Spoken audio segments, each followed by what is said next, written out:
kriv. Pa više odande ne vozim, niti sam polagao ispit, ništa. Dobro, a je li u Zagrebu previše semafora? Joj, previše ima svega. Pa dobro, u moje vrijeme kad sam ja došao kao 14-godišnjak u Zagreb, onda nije bilo ni semafora, bilo svega možda 500.000 ljudi. A tramvaja, ni autobus, ovo sve bilo šikare ove tu. A recite mi, jel bi bilo bolje da ima više kružnih tokova?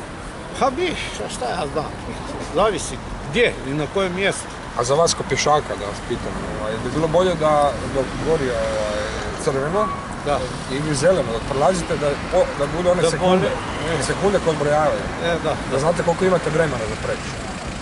Baš ima i malo vremena, dosta malo, nisam stigao ni na polovicu doći, već se ugasilo ono zeleno svjetlo. Ali tipa da stoji 15, 14, 13, onda bi bilo lakše. Da, bilo bi lakše. Bilo bi lakše i znali biste na čemu. No bak moram dobro gledati da ne bi to pogazio, kako brzo voze i semafori se brzo gase. Evo možeš tu ovoga isto, Dojde sim, evo gospodine, može jedna izjava. Nemojte se plašiti. Narod, eto puno hvala na vaše izjave. Dobro, ajde. Hvala.